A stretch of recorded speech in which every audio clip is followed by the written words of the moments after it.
Hello, hello. Welcome to Mending Threads. This is your safe place and stronghold for whole body wellness. And we're going to talk with our doctor who knows a little bit about everything and a whole lot about many things. And he has some words for us today. But I wanted to share something with you, some questions today, because we're going to talk about healing properties and how we can take our first step. And I know we don't have our topic rolling today as of yet, but we are talking about immunity today. And we have spoken about it before, but we want to revisit because of the traumatic situations that we are encountering. So, one of the things is that we just spoke prior to the show about turning on the news. That is even a sense of trauma, in a sense, repetitive information that decreases and compresses your thinking and your energy level and brings on many times worrying. So I just had some questions this morning. And so if you answer yes to 5 of these questions, then you know that you must take extra precaution in terms of your immunity. And then we'll share some thoughts later. It says, have you ever been in a situation that tends to bring on combat, worry, crime, casualties? Have you ever been in a serious car accident or hear about repetitive news of someone dying? Have you ever been in a major natural disaster such as a tornado, hurricane, flood, or a chemical spill? Have you ever had a life-threatening illness such as a heart problems, leukemia, AIDS, multiple sclerosis, or such? If any time before you were 18 years of age, were you ever in an adoptive situation, change of caregiver, in a frightening situation?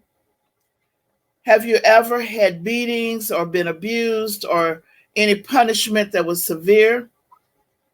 If you've had any pressure, unwanted pressure, such as a sexual contact with someone, and then do you have fluid buildup? Do you have heart palpitations? Do you have nightmares? Have your close friend died or anyone close to your family member? And if you've witnessed a situation yourself where someone has died, been harmed, and you have not been able to assist, or if you were instrumental in assisting, then you may have what? Thoughts, memories about the situation, upsetting dreams. You may have feelings about helplessness. You may have worry, difficulty falling or staying asleep, irritability. You may have, and let me add, fluid buildup, pain in joints, pain in your back, or any other type of pain, skin eruptions, hair breakage, and many other such situations. Well, today I'm just setting the stage for why we're talking about that, not only as to treat something, but to look at it from a preventive situation so that we can take charge of the moment to do something about what may come if it has not already been there. So I want to welcome this morning Dr. Floyd Atkins, may I say Jr., uh, who is with the Center for Wellness and Healing. And I'm just so glad he's here this morning. And he's going to share some things with us. And I know he's prepared something so we could better understand. But I thought maybe we would talk about why you think this topic is so important to revisit this morning. Well, good morning. Thank you so much for having me this morning, Dr. Lewis. Let me turn my mic down just a little bit. Yes, it is an amazing topic. I think you hit all the key points when it comes to an introduction about how uh, our bodies are affected by the environmental stressors or things that goes on externally, as well as things that go on internally. It's important because immunity and how our body responds to it is really the most important thing that goes on to our in our body, because it affects not only every organ system in the body. It affects our nervous system, it affects our cardiovascular system, our circulatory system, it affects our mental health, it affects our bones, our joints, it affects everything. So Mhm. understanding how it works and the importance of it is I think is paramount. And it's even more important now because we're at a point in history where we are following protocols that demand a healthy immune system. And I'm going to kind of tie that in so we understand how that works and how it's important to, no matter what you do, whether it's, what therapy you have to undergo or what treatments you have to have a healthy immune system. You cannot function in this Mhm. life without a healthy immune system. And that's our So, ultimate goal in so life. for some of us, we may have thrown the word around and that kind of thing. What are you really speaking about when you speak about immune? Immune. Immune is a system of organs, is a system of cells, is a system of many different aspects of your body that protect your body, that provide support to different organs in your body. But main thing to protect you from an external environment. When you are having insult or you have an attack by whether it's a virus, a mold, a fungus, a yeast, or even stress, your immune system jumps into action to really help combat those issues, to help balance things back out, to help protect your body and your organs. And I do have a PowerPoint with some great slides I can share with Okay. you that Mm-hmm. show exactly what I'm speaking of. So if you're Right. ready to start, I can jump in because I want to get. Yes, we can jump right in because now and later on I'll share with you my real interest in knowing more about it from a personal point of view. Okay, then, and I'll Okay. share with the audience that as well. Mhm. Okay. Let me see. Let me get to this slide presentation here, and we'll start here. Yeah. So, can you hear me fine? Yes, you could be a little louder, but that could be my ear infection. I can't tell. Oh, I hope I'm loud enough. I'll get a little closer. But Okay. I call this presentation the immune system, your BFF. I guess it's kind of dated, but your best friend forever, which means that as long as you're here, your immune system has to be here. It has to be with you, and it protects you when nobody else Mhm. is there. When your family or friends are not there, you still have your immune system. So understanding that it's the most important factor in our lives. If you're going to be here, your immune system has to be up and working. Otherwise, we have problems.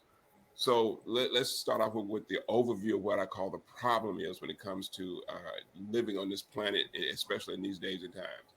I Mhm. always start off saying that each of us is at a war and we don't even know it. It means our body of fight is fighting battles daily and we're not even aware of how that's going on.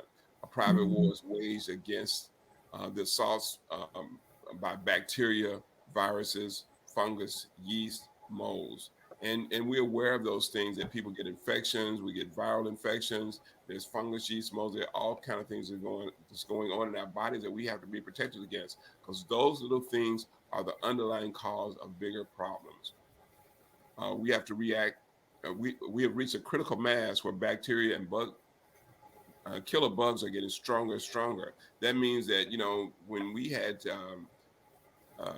medications that used to work to kill bacteria and infections before, they don't work as effectively because you know the way the system is with infection and bugs is that they tend to mutate, they tend to change as we change. So they want to compensate for anything that comes against them.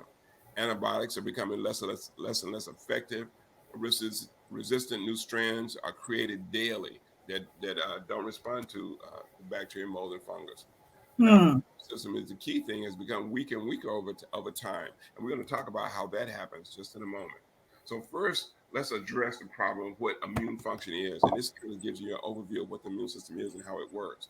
The immune system is composed of many interdependent cell types that collectively protect your body against bacteria, parasites, fungal, viral infections, and growth of tumor cells. The immune system protects us against growth of tumor cells. So are Many you showing this now? Are you is some are you showing something? Yes. Can you see my? You can't see my No, slide. no, no, no. Okay. It says it's sharing. Um, okay. Yeah, I'm showing pictures right Okay, here. now I see it. You see it now? Mm-hmm. Okay. Okay. Yes. So let me cover this slide one time. It says immune system is composed of many interdependent cells types that collectively protect our body against bacterial, parasitic, fungal, viral, and from growth of tumor cells. And that's in key because when we see what's going on in healthcare today, we can understand that our immune system is not functioning properly because cancer is continually for the last 70 years since 1970. I guess in the last 30 years for sure, 40 years for sure has been on the rise. Um, um, and so many other problems that we see today are just constantly changing. Many of these cells are designed to engulf bacteria that kill parasites. These are cells of the immune system. Cells that are kill virally infected cells, destroy cancer cells, arteriosclerotic plaques. That means they'll affect your cleaning out your arteries. They also help break down cholesterol deposits and free radicals. So not only does the immune system protect us when it comes to these invaders like in viruses and fungus, molds, and yeast, but they also protect your body against cancer cells that develop inside of our body and plaques when it comes to cardiovascular disease and free radicals from chemicals and from exposures we have every day. And the So key. what you're saying is, are you saying right now that our bodies are grouping cells according to what the needs are? Yes, well, all the cells are present. So when the need comes, the immune system jumps into action and will produce more of those type of cells, depending on what insult or attack you are under at that time. And, Mm-hmm. and what we see is what my biggest concern is that our immune system in these days, everything is in high action. It's like having an army and all your troops are in battle and you have no reserves. Anytime you have a system, you always want to have a reserve in case something else develops. But right now, we're in a place where there is no reserve. That's why the immune system starts failing. And this key factor here, I want the audience to really understand that your gastrointestinal tract, that's your digestive system, from your lips all the way to your rectum, your lips, your throat, your esophagus, your stomach, your small intestine, your large intestine, that encompasses the largest immune organ in your body. And Mm-hmm. because 80% of all the protective immunoglobulins produced in your body are produced along the digestive tract. So what this Mm-hmm. says to us is that if our digestive system is not in order, our immunity is not going to be in order. It cannot function because it needs that digestive system to work properly. So when people have things like gastric reflux or have irritable bowel syndrome or Crohn's disease Mm-hmm. or Mm-hmm. esophagitis or acute gastritis, any of these symptoms, I call them symptoms, that people have, it affects your immunity, and your immunity will be weak just based on that alone. Now let's talk about malfunction of the immune system and unbalanced gastrointestinal tract or breakdown in liver detoxification, because they go both hand in hand, will cause three major things. First of all, it'll cause immune suppression disease. And those are the diseases we see, such as cancer. That's a disease of a suppressed immune system.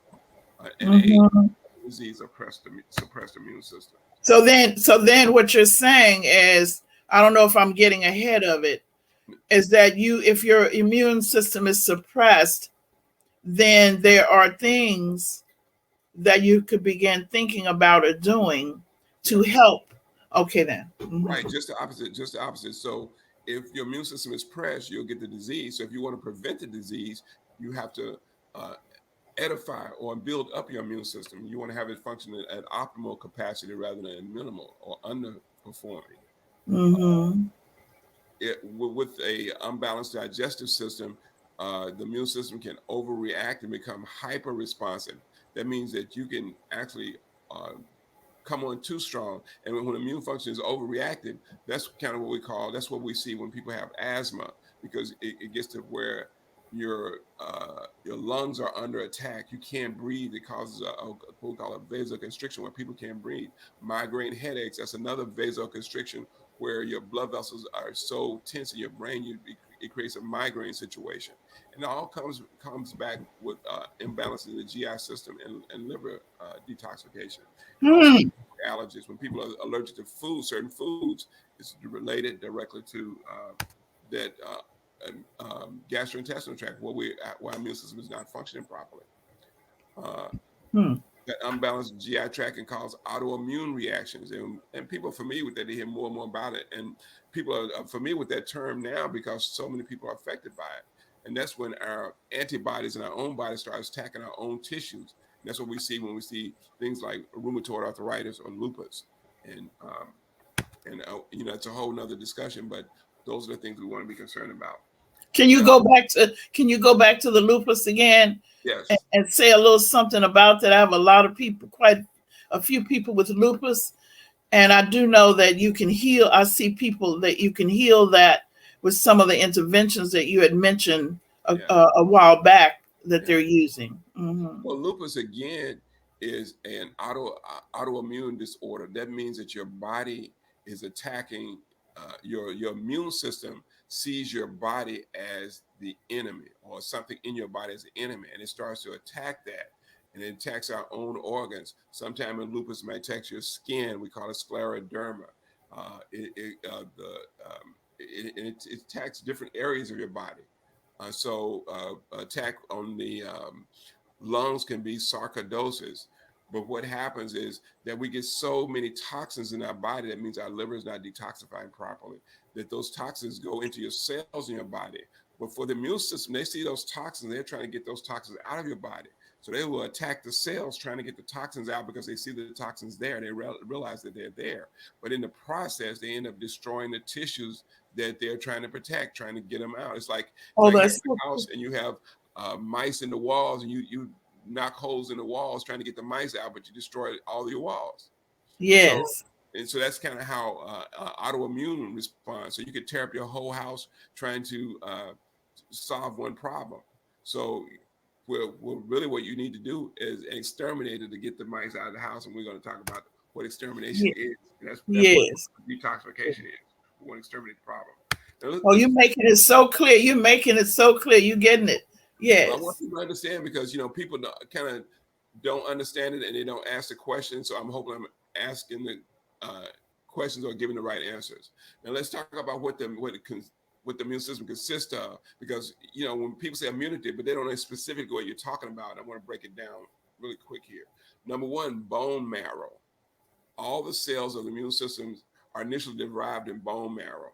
So when people have healthy bone marrow, they can produce what we call B cells, natural killer cells, granulocytes, red blood cells, platelets. All these cells are integral in having a strong immune system. The thymus gland. And thymus gland is a little gland like right in the middle of your chest, right below your throat, right below, just above your heart, at your clavicles.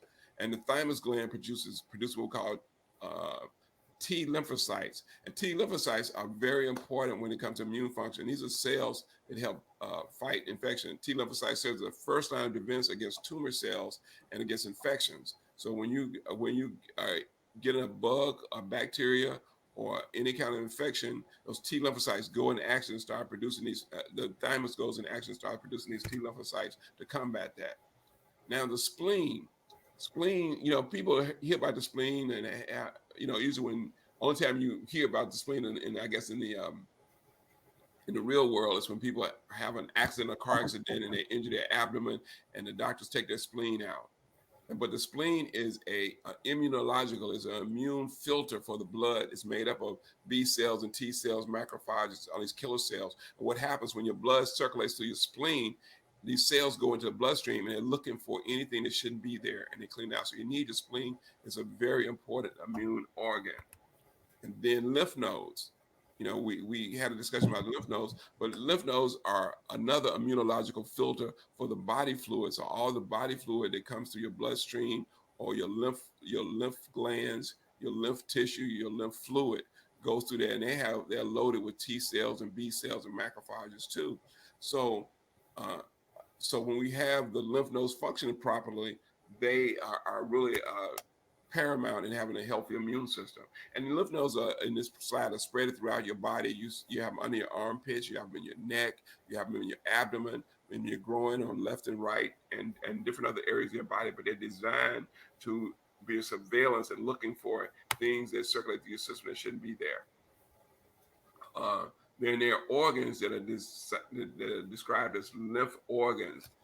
These organs affect your growth, development, and the release of lymphocytes. Now, here's a lymph organ that we know about. It's called the tonsils. And there are two little oval masses on both sides of your throat, and they're placed there for a reason. Because when you eat things, and you eat things that may be toxic or poison or uh, insult to your body, the tonsils will be right there, so they'll be able to identify those things and jump right on the problem from the time you eat it initially. And we're going to talk about the tonsils in a minute. The appendix, a small tube that's in your intestines. It's at the end of your intestines because it's there to secrete those same cells to help fight molds, fungus, virus, infections. And it's in your, because everything we eat that comes in our digestive system has to be cleansed and has to be disinfected, has to be assessed for whether it's something bad or something good. Your adenoids. Your adenoids are glands in the back of your nasal passages. So when you breathe, your adenoids sometimes swell up when people have sinus issues or people have flus. Their adenoids will swell up in the back of the nasal passage. Because when you breathe, you can also breathe in mold, you can breathe in fungus, you can breathe in bacteria, and those glands there to look for any problems or attack any problems from the very beginning. Peyer's patches, people are not familiar with that. Those are areas in your small intestines that produce immune cells, and also your lymphatic circulation throughout your whole body. You have a system of vessels that filter and clean organs.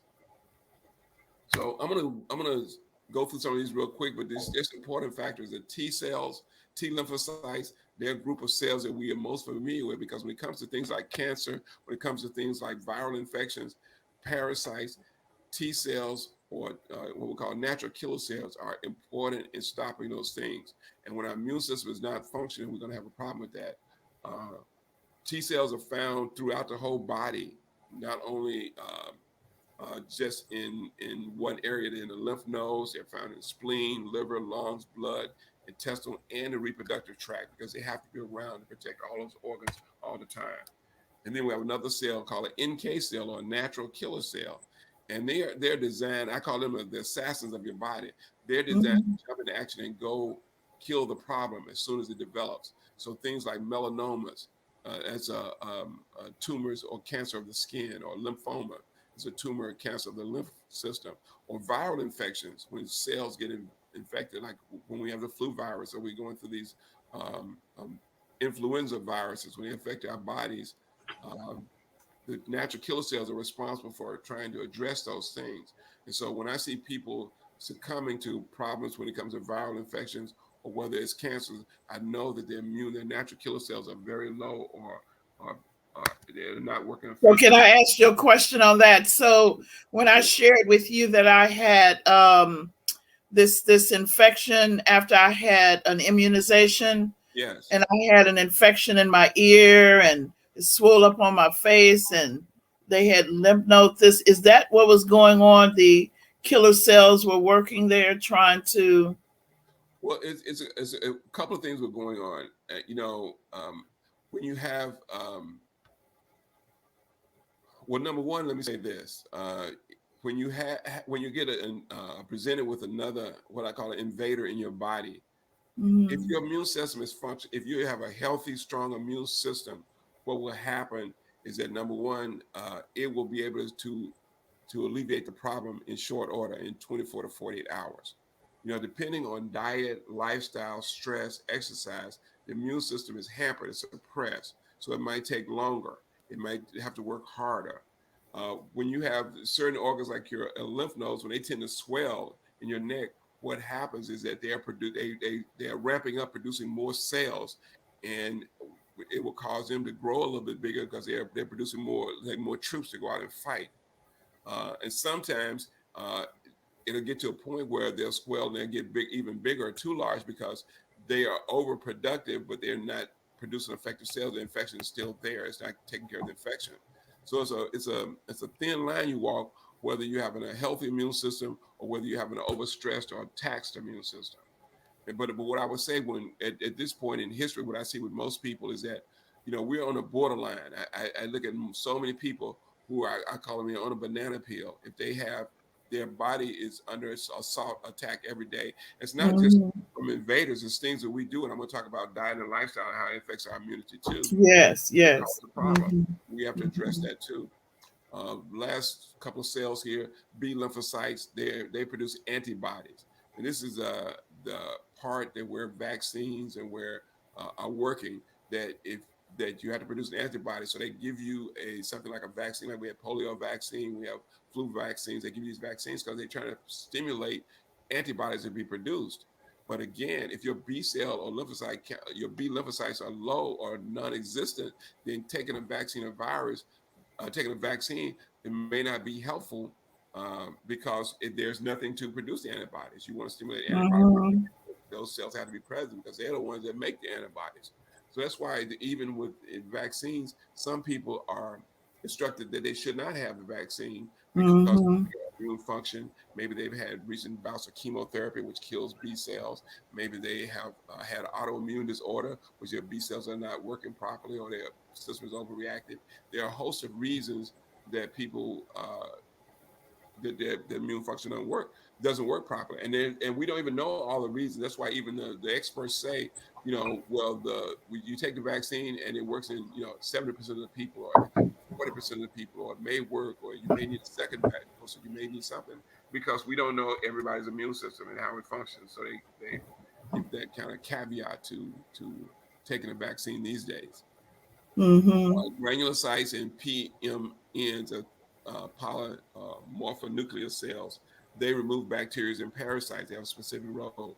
Macrophages, they're called the scavengers. They go and pick up any undigested or foreign material that's killed all the dead bodies from bacteria, viruses, fungus, and molds. And then you have what we call dendrites or dendritic cells.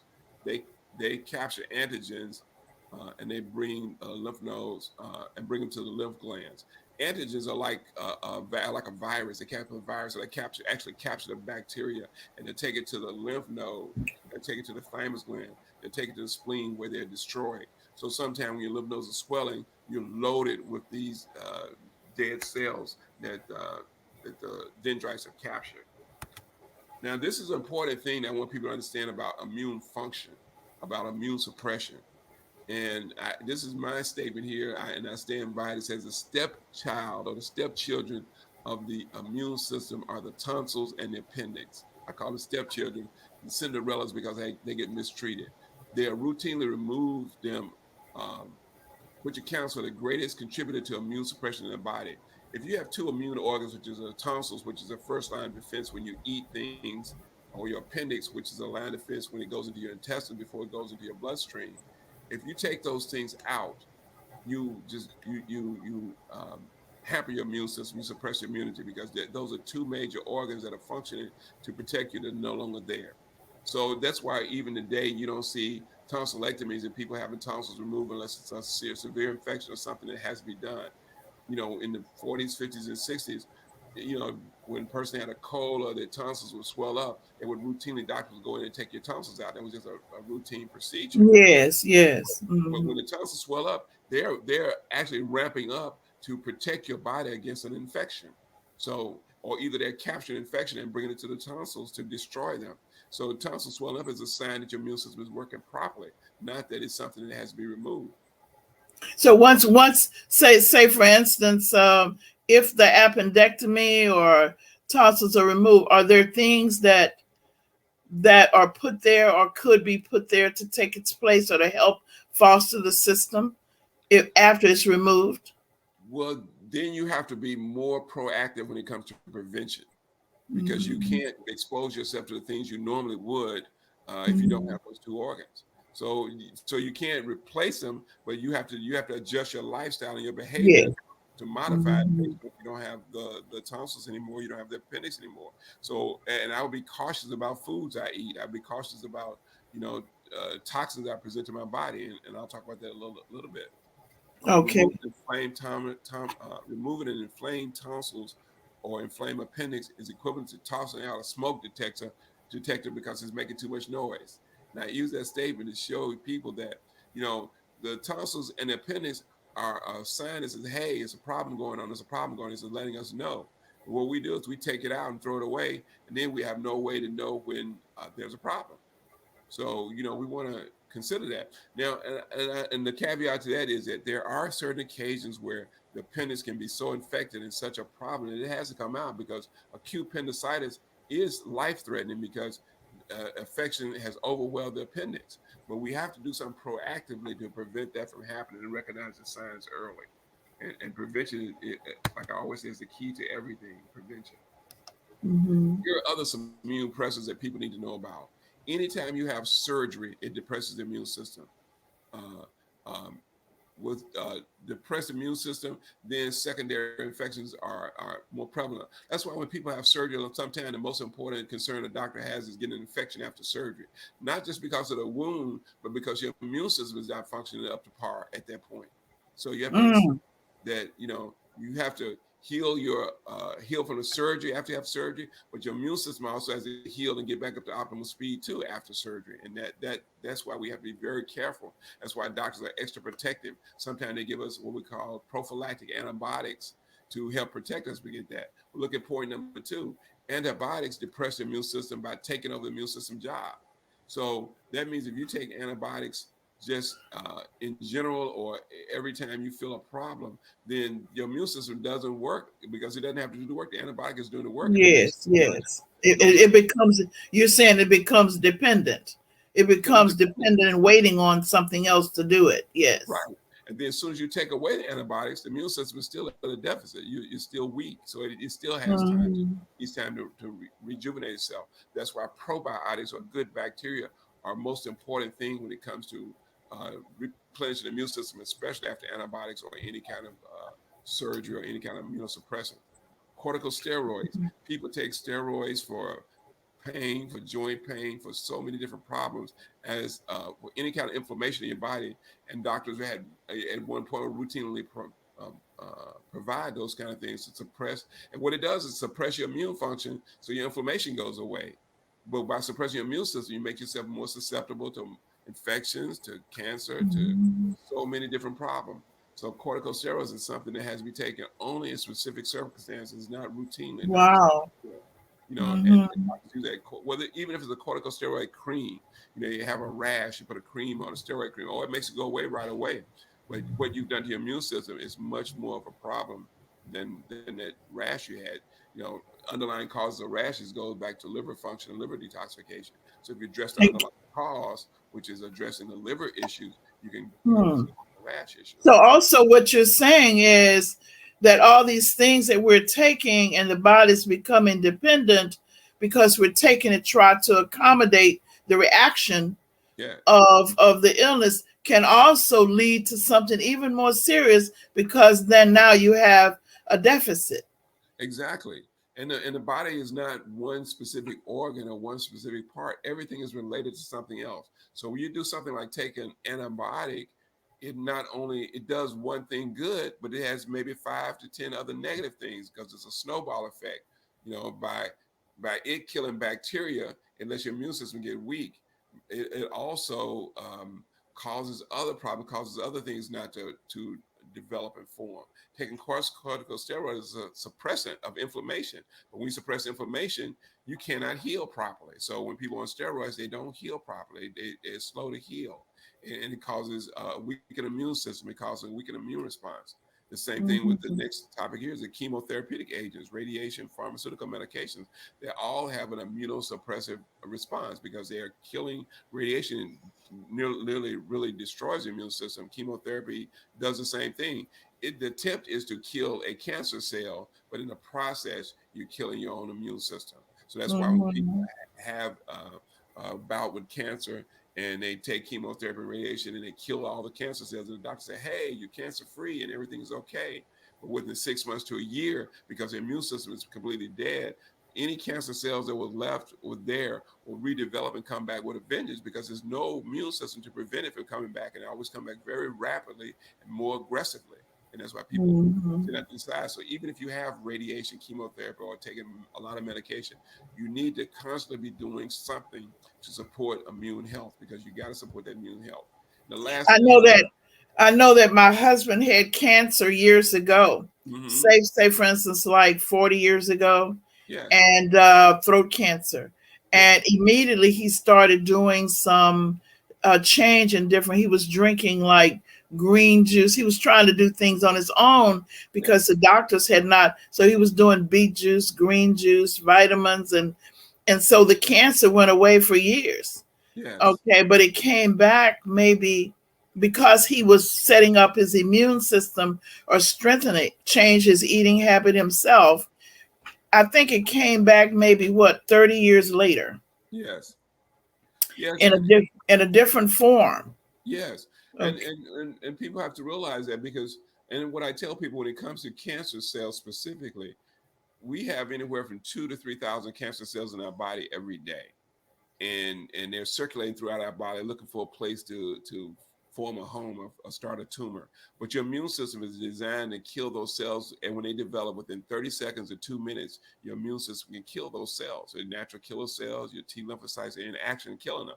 But when your immune system is suppressed, it can't kill them as fast, and the cancer can also develop and find a nest and form a tumor, whether it's in your liver, whether it's in your brain, whether it's in your Mhm. lungs, colon, wherever the what I call the weakest place in your constitution in your body and your overall body is where it would develop.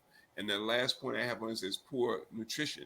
Actually, poor nutrition should be number one in this list because if nutrition is not there, you know, all else is going to fail because how we have a strong immune system is eat and digest the things we need to have a strong immune system. And so when we're eating poorly or we're not eating properly, again, we don't have the nutrients we need, and then our digestive system, our GI system, is not working properly to produce the cells we need. Now, this is what I want to go back to what you were saying at the beginning of our show today when you talked about stressors.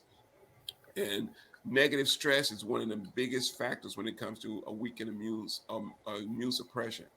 It says for a long time, psychologists such as yourself have been aware of the impact of the body's ability to fight infection.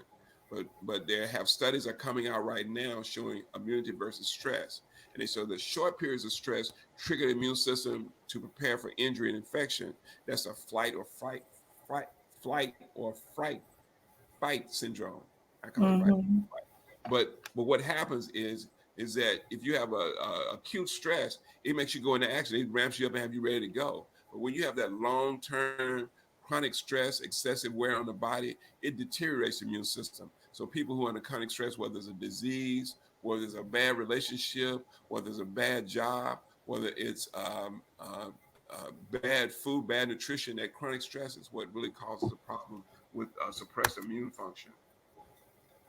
Um, and then some of the other factors I was going to, they call them energy factors. You know, we don't, in our society today, these are other factors we don't really consider that affect our immune system, like electromagnetic radiation from electromagnetic fields. And they're all around us all the time, whether they're power lines, whether they're electrical appliances, whether they're cell phones, computers, the microwave towers. They affect your immune system. They suppress your pituitary glands, and it also affects your organ system to make it jump into action when it should. Microwave is another immunosuppressive device Wow. that's around us. Mhm. And we have it around us all the time. Not only do we expose ourselves to the microwave radiation because it's microwave radiation that the machine is producing to heat our food up, we're using it for convenience, but in the same time, it's producing a radiation that's going to affect your immune function. And Mm. so we need to determine these things. And these are things that weren't here forever. That's why we see higher rates of cancer. That's why we see higher rates of autoimmune disease, higher rates of cardiovascular disease, diabetes, high blood pressure, because all these things are affecting immunity. Air pollution, air conditioning, because in air conditioning or closed-in rooms, you're breathing recycled air that may be have full of gases from carpet, from paints, from plastics, from pesticides, from bug sprays, everything we spray in our houses and our workplaces. They call it sick building syndrome, but you can have a sick home syndrome too if you have mold in your house. All these things are having an impact on your immune system. um, in deficient light, when people don't get enough sunlight or don't get enough light, it weakens your immune system because light has the ability to stimulate your eyes, your retinas in your body, and it triggers certain immune systems in your body. And people don't consider that. So living in a dark space or living in a dark room, your body, without the light, you don't produce much vitamin D. It throws off your circadian rhythms. You don't have when you don't have proper sleep because you don't have light to wake you up in the morning, or darkness to put you to sleep at night. You just throw your whole system off, and it's a immunosuppressant. Hmm. Shallow breathing. I wanted to say that's a very good point. Yeah. I tested something out last year, and I had people to purchase a plant light. You know, Yes. it's a daylight bulb, Yes. and the persons that used the daylight bulb tended to have more energy, tended to have a good regulated sleep cycle, and they Yes. had less stress level. They reported less stress level rather. Yeah, Hmm. and that's what I'm saying. This slide right here, where it says full spectrum light. So, and that's what a daylight bulb is. It's the same. It's supposed to be as close to what sunlight is as possible. Most bulbs we Hmm. have in our house, whether they're tungsten bulbs, they don't have a short light spectrum, a spectrum of light, but it doesn't nourish our body. But the daylight bulb makes is close to natural sunlight. Natural sunlight is always the best. But if you get what I call a full spectrum light or a daylight bulb, you're helping your Hmm. body even more. Hmm. And then people don't consider shallow breathing, and that's when you're Yeah. working every day and you don't do anything to do deep breathing. You have to breathe from your diaphragm. Hmm. Take a time and just take deep breaths. Take 10 deep breaths. Do it 3 or 4 times a day, or go out and walk, exercise. That stimulates deep breathing. Physical stagnation, that stimulates circulation. Circulation helps blood flow through your body, and blood is flowing through your spleen, it's flowing through your liver, it's flowing through different organs of your body, so immune cells can get into it. When Hmm. you're not moving or you're not having any physical activity, what happens? Your blood doesn't circulate. So then they're placing your body, they're not getting sufficient amount of the protective cells, and then it leads to problems. So you want to do the deep breathing, you want to exercise, you want to do those things. And I know with Miss West, when I speak to the group there, we always have deep breathing before we start. And I think everybody should Yes. you can go on YouTube or go on internet and just look at a little video on deep breathing. And it's a way for Hmm. you to practice it yourself. These are things that you have complete control over. So you want to, Even the sound of breathing yes, reduces the stress. Hmm. exactly. Hmm. Emotional turmoil, emotional equilibrium is a precondition to a strong immunity system. Let me say that again. Emotional equilibrium is a precondition to maintaining a strong immune system. So that means that when there's chaos in your life, your whole goal should be finding ways to reduce the chaos, the stress, the things that are out of control, the calamities. And when you do that, that's how you maintain a strong immune system. Things such as grief that people experience after the death of a spouse, render people vulnerable to disease and degeneration. You see so many people who lose a spouse who've been with a spouse for 30, 40 years, and within a year or two after that, they pass away, or even sooner than that. Couples sooner they go together a lot of times, especially when they've been together for a long time, because it's the grief that causes a depressed immune system that allows disease to set in. So let's talk about a few things here that are keys to optimal immunity. And this is what you need to do to have a strong immune system. And if you follow these, this is a good first steps into helping us overcome the problems we have. Okay. Number one is nutrition. And I'm going to say that, and that's so important, because if you don't give the body what it needs, it can't do what it was designed to do. And I also say nutrition comes to alkalize it. And nutrition covers number one of eating uh, and I didn't include this slide in here, but I always say a whole food, plant-based diet. And plant-based diet means it has to be a diet that's dominated by plants, by leafy green vegetables, by fruits, uh, by non-animal products.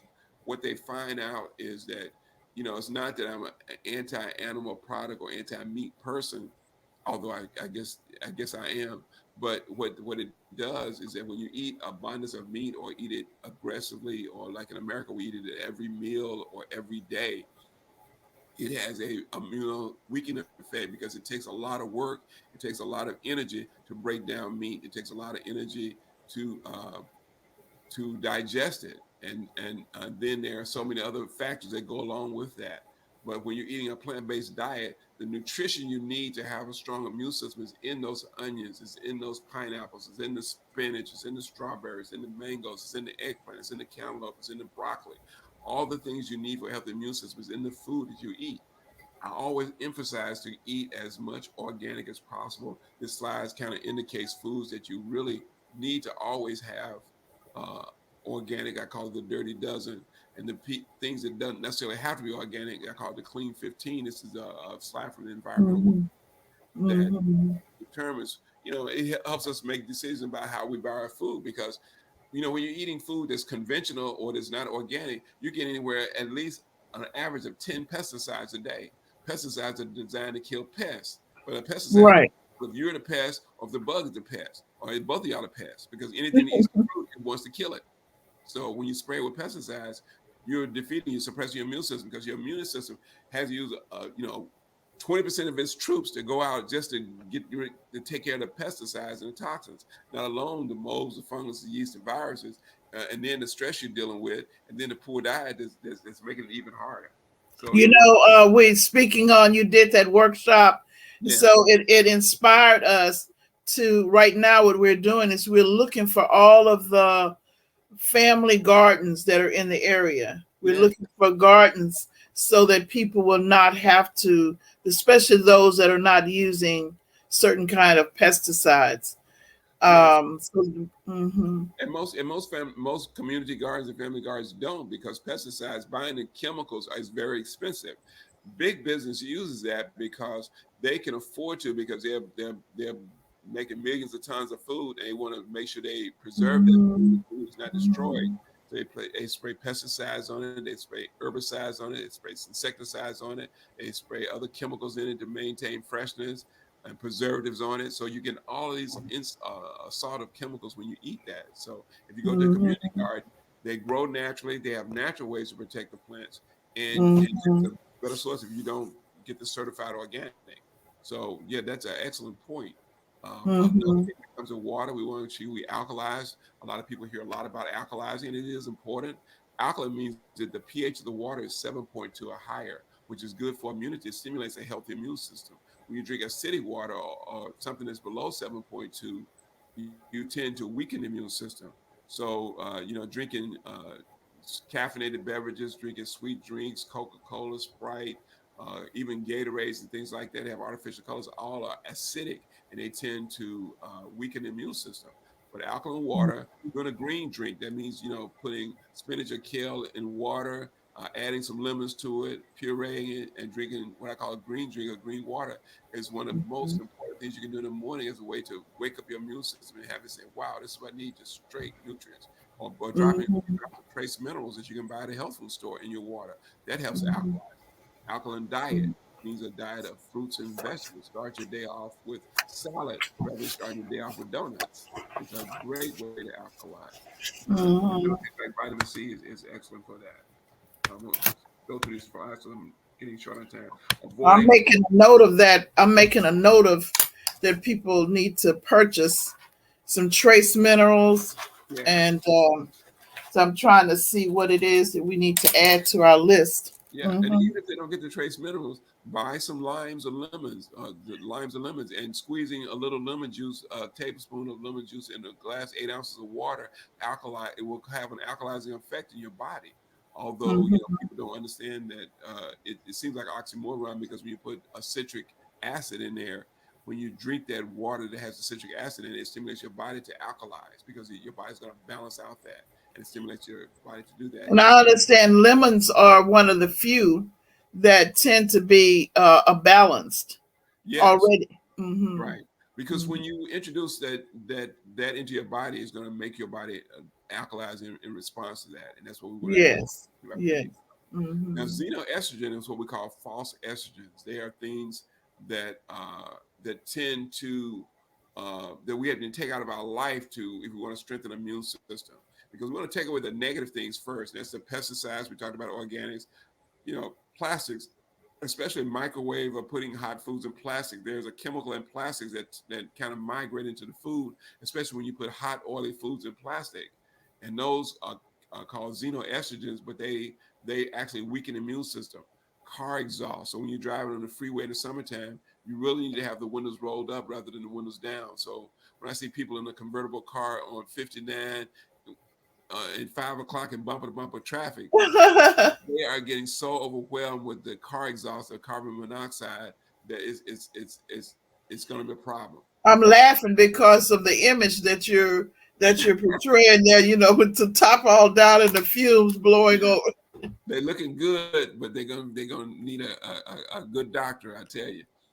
Um, uh, Eating meats, especially smoked meats, are proper a problem. Xenoestrogens come from carpeting and furniture. That new car smell when you get a new car is a xenoestrogen, and it actually is toxic to your body. Uh, Preventing chronic illnesses like diabetes is paramount when it comes to having a strong immune system. Because any chronic illnesses, diabetes, high blood pressure, high cholesterol, they all have a weakening effect on the immune system. So when a person is not eating properly, and usually diabetic um, a condition is related to nutrition or nutritional imbalances where your blood sugar is elevated, that your body is not handling the blood sugar the way it needs to, that you have to modify your diet, and you have to change that because again, diabetes is a I call it a diet condition, a nutrition condition more so than a disease. So you can be diet control or you can do medication, but if you do medication, you just put a band-aid on a problem. You want to address the underlying problem when it comes to that. Hmm. um, Avoiding alcohol. I say avoiding and restricting because even people who decide that they're going to have one drink a day or going to have one I don't know why you'd have one cigarette a day because one is like 20 as far as I'm concerned. If you want to, both of those things tend to weaken your immune system. According to the National Cancer Institute, 90 to 95% of all breast cancers are related to lifestyle. They're not related to family history. They're related to how we live our lives, what we expose our body to. So we want to limit alcohol. We want to limit that. The latest study shows that any if you have more than 2 glasses of wine per week, it it increases your risk for breast cancer. They came out a breast cancer study that showed that, and so that should be Wow, I was on the wrong track then. I well, was I was reading the one that says one glass of red wine, one well, glass of red wine at bedtime extends your life. well, it gives you antioxidants, but I'd rather take a grapeseed extract or do another antioxidant than to have that 1 glass of wine and maybe 1 glass of wine a week. It says 2 glasses of wine a week may make a difference, but most people don't stop at one or don't stop at two. That's what No, I was going for the one in the evening. well, we have to find another We'll way. we'll, sub, we'll have to substitute now. Yeah, Mhm.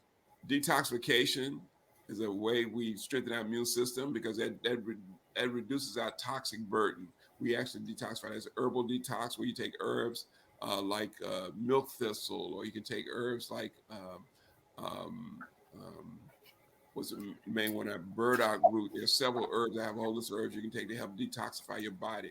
Sweating, doing a sauna, doing a good hot bath, uh, walking, exercise, sweating. Doing a detox soak where you do Epsom salt soak in a bath is a good way to detox. Exercise, fasting, all those are detoxification ways. Uh, Preventing obesity. The more weight we carry, the more we tend to be toxic But because we need to stay on this slide a bit. well, Hmm. it's important to understand that when people are obese, they hold more toxins. So the bigger you are, the more toxic you're going to be. And the more Hmm. toxin you hold in your body, the more your risk for developing certain types of cancer, whether and they find that obesity is directly related to the development of uterine cancer is number one. And Hmm. esophageal cancer because I guess because we're eating and it affects that what we're supposed to. But there are other cancers associated with obesity. I have here breast cancer, colon cancer, kidney cancer, multiple myeloma, stomach cancer, cervical, bladder, liver, pancreatic, ovarian. All those things are associated with obesity. So if we want to prevent those things and we want to strengthen our immune system, we have to fight that excess weight. And obesity is considered being 30 pounds over what your body weight should be, or either having a body fat percent that's over 25 or actually over 30%. But we normally see people in America have body fats between 30 and 40% as a routine. So again, we can see why we have problems. Avoid I'm radiation. guilty. Well, it's not yet just you. Everybody's guilty to some I extent. know. I'm just. They say you have to acknowledge it first, and you have to speak it and fess up and look at what it is. Rethink it and then do it. So I'm guilty. These Mhm. last two things here I want to cover is radiation, ionizing radiation. So that's when you have one reason that doctors don't routinely do chest X-rays, like a part of physical exam, used to be chest X-rays every year to do chest X-rays. But they really found out that doing chest X-rays on a routine basis is more harmful than good because you expose yourself to the radiation over and over again. The same Mhm. way that some researchers feel like doing mammograms on a routine basis. I mean, there's some people who may need them, but mammograms have a place, but not just to routinely do them every time because you expose your breast to the radiation. Although they say it's a small amount, but when you do it cumulatively over year after year after year, we don't know if you develop breast cancer at age 60 because you've had 20 years of mammograms or because you've had a bad diet or you've been exposed to some other injury. So you want to limit things to when you really need them and find other And, alternatives. and and I do know that people who are concerned that you have a procedure at your office, you've that when you talk about all of the X-rays and the mammograms, Yes. that it's less damaging. Well, yes, it's called thermography, and according to the Food and Drug Administration, we don't use it as a replacement for mammogram. They don't want to ever replace mammogram since it's considered the gold standard, but is an adjunct. So you can use it to monitor your breast health to see any changes that go on. It looks at inflammation, so it sees changes months to years before it may develop on a mammogram. But you Hmm. have a way in addition to a mammogram. Now, if your doctor feels you need a mammogram, that's one thing. But just taking mammograms just every year for no particular reason, that may be a concern. You should discuss that with your doctor. I have to say that. But yeah, thermography is a thermal imaging camera that's used to look for inflammation. And that's what we see in airports now when they're looking for inflammation for people who have viruses or when people have infections or fevers. You use a thermal camera on them to see if they have a hot temperature. And it does the same thing with breast because when you start seeing increased temperatures in in breast Hmm. tissue, so things are going on that need to be addressed. So it's an early sign. It's a very early sign. Um, and then finally, psychological stresses, which is right in your ballpark. Or I have to keep emphasizing that because one of the stress is one of the number one things that affects overall health, and it definitely starts off with immunity. If you're under chronic severe stress, they show that there are a high incidence of viral associated cancers such as composite sarcoma, which is a cancer of the tissues, and lymphomas, which is cancer of the lymph system, just associated with chronic stress. And again, viral associated. So when we look at what's happening in the world today, all these things are coming together. They all add up. It's not a coincidence or it's not just happenstance. These things are happening for a reason. The evidence suggests that anger, hate, resentment, grief are all emotional causes. Trapped or repressed negative feelings are all harmful. Cortisol has been found to directly affect the immune system, allows cancer cells to grow and multiply and form tumor sites. That's cortisol level. That's a stress hormone. So that's important. So just going over the 8 keys again. I'm gonna let you take over from now, Dr. Lewis, because um, it's. I know you wanted to interject a little bit about your experience. Well, I just wanted to share that everything that you talked about, I have experienced recently after I had an immunization. Yes, But what I'm looking at is that it was my body's status of yes, where it was, and not having, maybe we looked at not having enough rest, needing to reduce a lot of responsibilities in yes, terms of things that you don't pay attention to. yes, And then one of the main things that you're speaking about is that I'm going to be tracking my response to what you're doing, what you're yes, speaking about. So I'm yes, getting ready to engage in I'm going to try to do the detoxing. And so yes, I'm going to let the audience know that we're going to do something together and that they yes, can walk through this with me. Yes. And so I'm going to be not only for the weight loss, but for the health.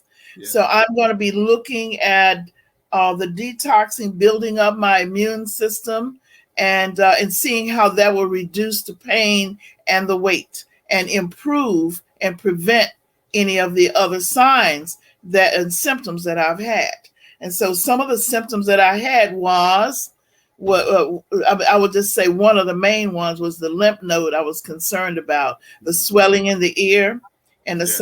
left side of the face and the Yes. pressure on the chest and all of this after and the pain in my leg, which reduces the capacity to walk Yes. to lose the weight. So now I'm having to look at the whole systems, look Yes. at the systems connection. Mhm. And so that's what I will be doing. Yes. And I want to really look at it within the next couple of months for sure to Right. just see what start. And I'm going to measure my energy level and my weight. We're going to go back to where I started before the pandemic. And we're going to measure my weight. And I'm going to let you know each week, each month. So each fourth Tuesday, I will give a report on Yeah. where I am with my prevention and Yeah. what I'm doing with that. Well, Okay. I want to say to, and that's a excellent approach. But everything, when people have you have the symptoms you mentioned, your body is waving red flags and lights are going off, telling you we need to do something. Something is going on, and it's not that you're over the hill or things are going wrong because if when it comes to health and wellness, everything is reversible. We can reverse things by changing what we do, and when you take the steps you just mentioned to change things, it's going to make a big difference. So I'm glad to hear that. The only prescription I'm giving to you is the word vacate, or short for vacation. You have to set aside time for yourself. Yes. Think, you can clear your head, you can put all the words to the side, you can walk, you can meditate with God, you can do whatever you need to do. That's important. As you Well, I'm see, on my way. They're yeah, well, waving to me saying, "Y'all, your time is up." But yeah, I'm on my way. I'm on my way. So okay then. And so sometimes you do have to step back and do that. And I'm in the yeah, process. Thank you, everybody, for being here. And I want to say renew beliefs, rebuild faith, and reconnect with family and friends. For it is not the circumstances you meet, it is the manner in which we respond that determines health, happiness, and success. So I'll see you next week, same time, same place, God willing. And the other thing is go to our website and sign up to be a coach. We need coaches, mental health coaches, whole body wellness coaches in our community. If you're a member of a church, congregation, or organization, get your team aboard. Go to wrc-houston.com, wrc-houston.com, and become a part of the health team to help us move forward in prevention and treatment. Thank you. So I'll see you next week, same time. thank you. Thank you, Dr. Atkins. Thank you so much.